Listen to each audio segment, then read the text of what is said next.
നബിയുര ചെയ്ത സാരോപദേശങ്ങൾ അരുളത്തികപരാനുഗ്രഹങ്ങൾ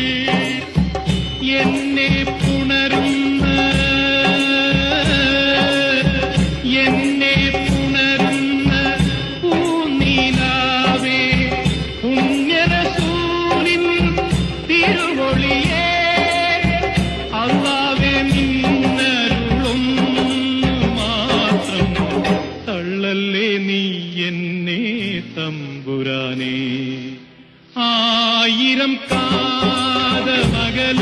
കാതമകലയാണെങ്കിലും മായാതെ മക്ക മനസ്സിൽ നിൽക്കൂ. ലക്ഷങ്ങളെത്തി നമിക്കും മദീന അക്ഷയ ജ്യോതി